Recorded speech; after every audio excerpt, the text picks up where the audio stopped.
everybody, welcome back to another episode of the Treetopchat. Today we'll be running this session a little bit on volley because our today's guest had some timing issues. So we thought we just run this with me and my cameraman here. We still have some questions that was unanswered from the last episode. So and we also have some new stuff here that we thought we take the opportunity to show you today. So I'm not sure if you want to go into the questions first, or we just I can just show you some of the stuff that we added today. We got the new Petzl bucket bags up on the page today. They were just released, to be honest. There's 85 liter and a 65 liter version. These are made of very durable tarp. As you can see, you get shoulder straps here.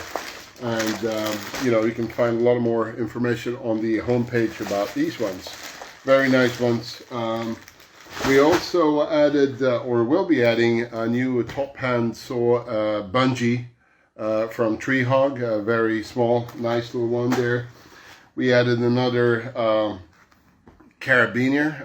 This is a true HMS carabiner with the ACL locking system here, which is perfect for lanyards, flip lines, wire cord, so forth. We also will be adding the chest air top harness for a number of the Petzl harnesses. Specifically, this one is good for the Sequoia and the Falcon if you're working with those little lighter harnesses. We also spoke to Zip Protection, and here they are, the climbing pants, which are in three colors: burgundy. This is kind of petrol blue, and also in bumblebee yellow. Very nice climbing pants, high quality stuff from Zip Protection there. We also have another thing that we'll put on the website, and that is now we have the Series Build 14mm with a splice on it. These are ready-made splices from Teufelberger in Czech Republic, so all proof tested and very, very neat. I'm not sure if you can see the splice there, but these will come in 50 and 70 meters. Will go up on the homepage as well. We also are waiting for another delivery of these ones. We only have currently 42 and 43 in sizes, but these are the Anders Serenia Wood S3 2018. These were released. These are class 3 protective boots, so they will withstand 28 meters per second, which is very good if you're carrying some of the bigger saws like the 500i or something like that. So very nicely made with Sympatex and really high quality boots, Vibram sole of course, and with loops here on the front as well. So cool stuff. More on its way from Italy. Got a reply from Arpro today that they have shipped. So sizes up to 46. It will probably be available from kind of mid next week when they will go up on the homepage as well. So I'm not sure if you have any questions. If you have any questions, just shoot them right down to the in the comment field there, and we will answer them as we go along. There are more stuff coming in to the store as well. We'll be adding Gefa to our crown stabilizing product set as well. So more ropes and the tubings and the scissors and the tapes and the fids and everything like that will come next week as well, hopefully. We also have some additional ropes that we'll get in from Teufelberger. It's going to be the Dragonfly. It's going to be the Firefly. And also now we have started the splicing. The splicers working full speed now with the Adrenalines and the Adrenaline Jungles. And we will have kind of a limited selection of the pink edition as well, as we were able to get our hands on the last box from the Pink October from last year. So we'll probably supply, only got 400 meters, so that will be in the rounds of, I don't know, eight maybe 9 45 meter spliced ropes that will come out as soon as we can. So I'm not sure. Do we have any questions so far? We seem to have one. Peter DeVries just let us know that there's a lot of Courant gear coming as well soon. Ah, cool. Yeah, I'm looking for a call with Peter Thiel, but I suppose he still hasn't come back to me because I know he had some sad things happen to his family or in his family. So I'm sure he will get back to me. So we can release those news hopefully next week. So as it is Friday, I just have a sip of Coke. Maybe it would be fun to have someone from Courant come on and talk a bit about those new things when they absolutely when they arrive. Yeah, exactly. I'll talk to Peter and see if we can get Peter Thiel on again. Mm-hmm. That would be very nice. Absolutely. Okay. Well, my cameraman here, which also happens to be my oldest son, is going to run some of the questions here. So we'll shoot them right away. Yeah, so these are a bit of a mix between new questions and questions which were never answered the last time we did this kind of solo episode. So the first one here is actually an old recycled one, and it's tell us about, and I guess that's more applicable now than when we did this last October. So tell us about what COVID has been like for Arboristbutiken. What have the business impacts been, and what have the store impacts been, the location impacts been, etc. Yeah, on the let's start with the positive side first. I think that's good. Arborists seem to have been quite unaffected. On the contrary, it seems to be more work has been up for arborists as people are staying home. They're looking into their gardens. They're just realizing that this tree is shading my little patio that I'm having my coffee in and so forth. So, arborist works two or three people at the time. So, I think they're kind of highly unaffected by this. More work. The people I speak to every day, say that there's more work coming in. A lot of projects are placed earlier than people thought they would be doing it. So, I think that's very positive. On the negative side, of course, it's the global impacts that we have seen, shortage of materials, difficulties in transporting, production facilities are running on 50% because, there've been COVID outbreaks in a lot of facilities for many of our manufacturers. So that's really sad. And of course, that builds up a backlog as well. So, this is going to run for some additional time, I guess, until people have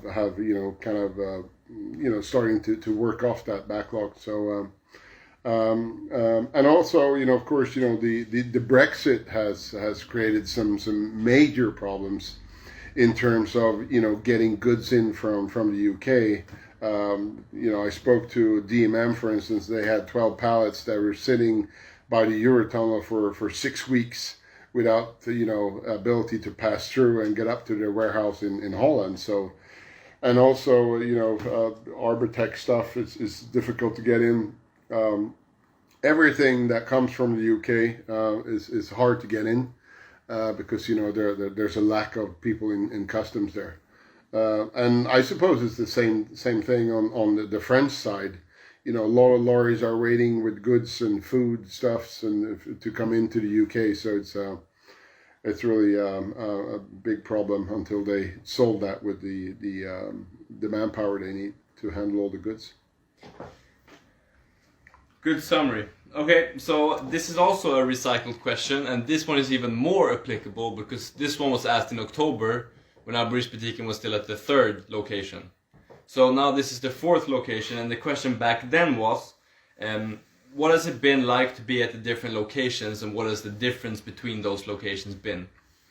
So if you compare them. Well, I've been running this in 3 locations now. So this is of course first started off in the basement in our house, and we quickly ran out of space there. So then we went to the 2nd location, or actually the 3rd location, because Arboristbutiken started in Skåne, in the southern part of Sweden, in 2015.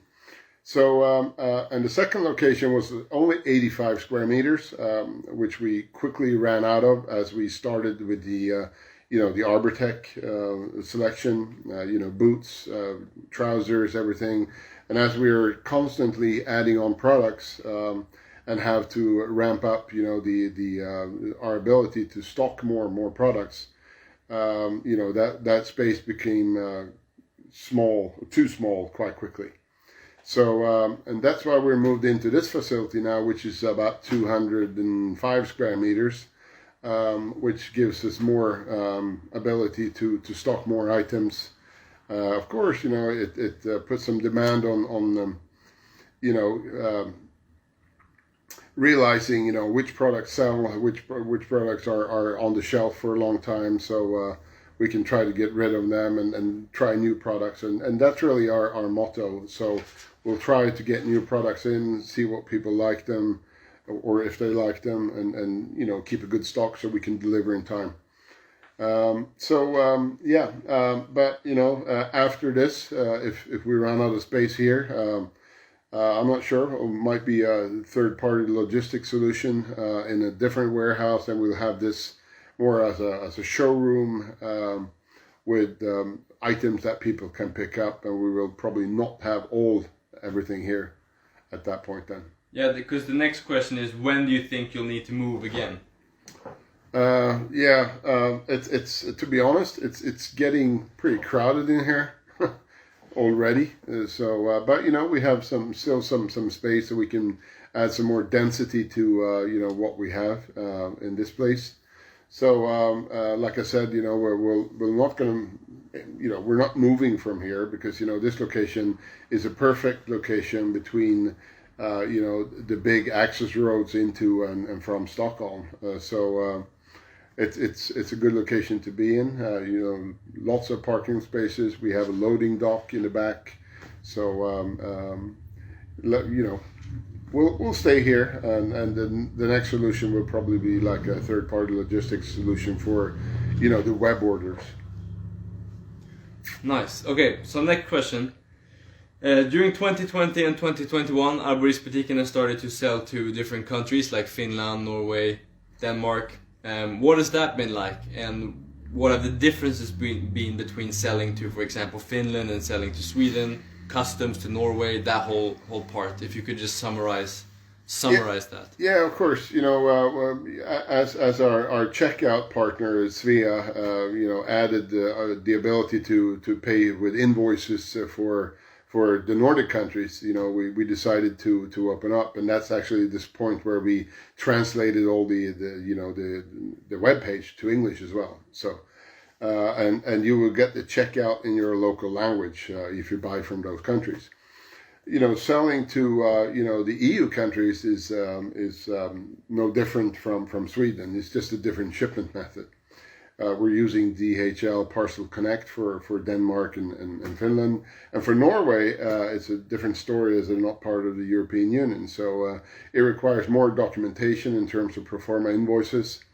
You have to add all those invoices. They need to be scanned and add to the system. So you have to, put them on the package as well as in the DHL system. So that's an export procedure. Of course, shipping is more expensive to those countries, but that's handled in the checkout anyway. So shipping orders to Finland and Norway is easier. Norway and Åland, which is a tax-free zone in the middle of the Baltic Sea, it belongs to Finland, but it's still a tax-free zone. That's the same procedure as Norway. Nice. Okay, sweet. So, looking forward, do you have any interesting future projects? Anything you can think of? Any gear collaboration? Anything which you're releasing? Any new business updates? Or just anything on the horizon which may be of interest? Yeah, there's a few things going on. We're looking to add some more of the the rigging slings and ultra slings and things like that. So we'll see if we can develop, more products from our own portfolio. We don't have the ability to CE approve equipment, so it will be for, the rigging products that doesn't require CE markings. So we're looking to do that, and we're working with our splicing partner to add some of those products. We're already doing some of it, but there's a lot of things that can be added to that part of the arborist work that will ease up the work and make things easier for people. So we're constantly looking there. There's other things going on that I can't release right now, but there are other cool things happening in the pipeline. We'll probably start sell the Anaconda, which is a type of cambium saver that Desgrais Lichtfield invented back in the days. So we have the raw material. So we'll probably see if we can work on that and do like a prototype and send it out for somebody to try out. It's been tried already, but since we're going to make that ourselves, I want to make sure that somebody has checked it first, so we can put it on the homepage. But it's a cool little device. It's basically a flexible tube that works as a cambium saver, basically. Nice. Okay, backtracking a little bit to the whole selling to other countries and that whole question. How do you think Arboristbutiken is perceived in, for example, Finland? Because in Sweden it's very clear what Arboristbutiken does. It's very clear what you sell and that whole bit. Whereas in Finland, with another language, radically different from maybe Norwegian, Swedish, Danish. Yeah. How do you think Arboristbutiken is perceived, or how do you think the Finnish clients have found you based on that? And if there are any Finnish people, Danish people, Norwegian people in the chat, feel free to answer that as well. Yeah, I think that's a very difficult question to answer. But I think most of the Finnish customers we have delivered to have been happy with the service so far.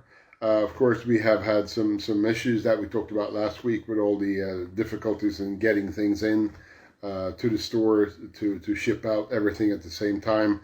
So of course, that adds a bit of a complexity in terms of, back orders have to go out, and, you have to communicate all the time to make sure that people understand what's going on. So, and that's a bit of a challenge, of course, to handle that all the time. So let's see if we have some comments here. But as our especially our Finnish and Norwegian customer base is growing, I suppose there's been some buzz about us at least. So we deliver stuff to Finland almost every day now. So and to Norway. So that's a good thing, I believe. Yep. Good stuff. Let's see. I don't think that was a question. That was a request to be in a live video. I'm not sure if that was a mistake by Andy Carpio. Andy Carpio, if that was a mistake, let us know. If not, if you want to be on the video for 5 minutes, then put that in the chat and we'll bring you on. But the next two questions are a bit more business related.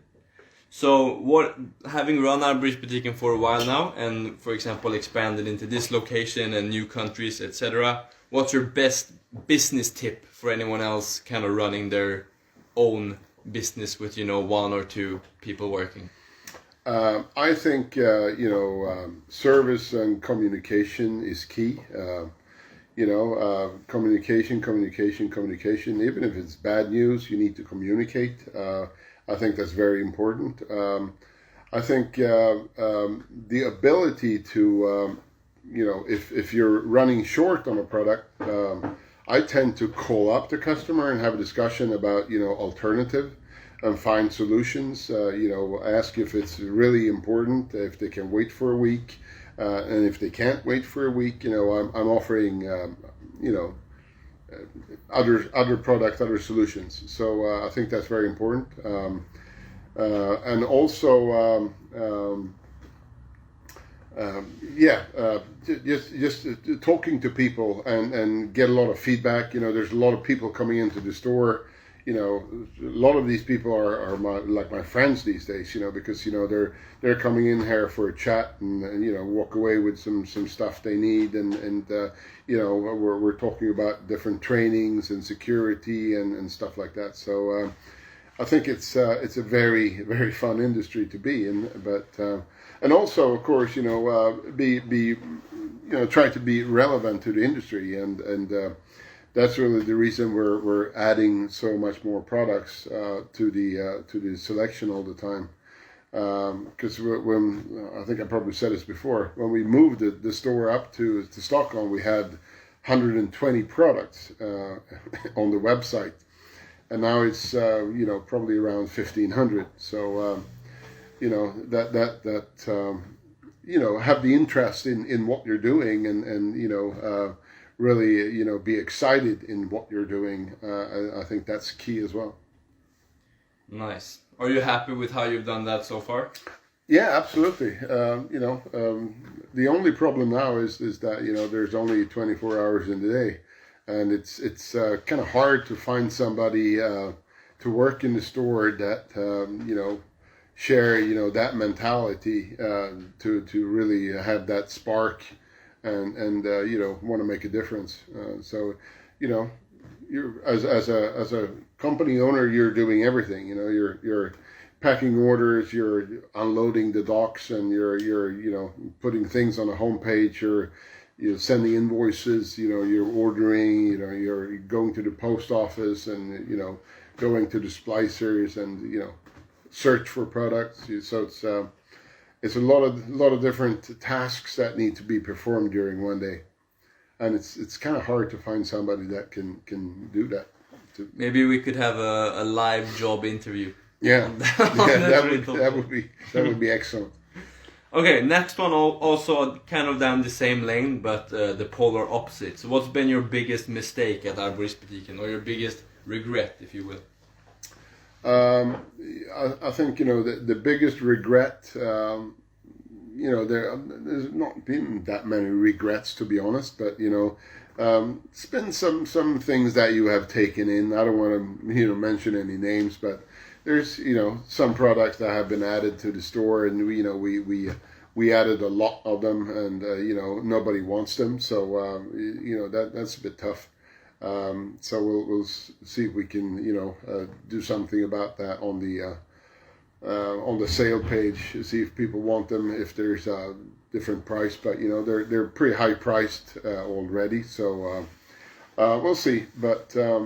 Yeah, but you have to try, and these are the things that you learn from. So I think I'm more selective now than just taking in products for like 50,000 and they don't sell. So yeah. Nice.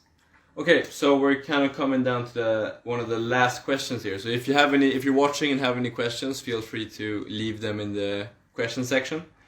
But since you've been doing this for a while now, you've been taking in all of the gear, you've been sorting it, selling it, all of that. You know quite a bit about the whole range of stuff which you sell now. Yeah. So when people come in, let's say they're not that experienced maybe, and they're quite new to the industry, what's your best tip when buying gear? Maybe not necessarily for the first time, but if you're not super experienced, what kind of general advice would you give? Well, I typically, we have, like a list of products where, of course, we're asking them what they're going to be doing, if it's the first time they're climbing, if they're going to just trim fruit trees or, things like that. But, we have a basic set that we offer people. And of course, we explain what everything is about and how you handle, the products.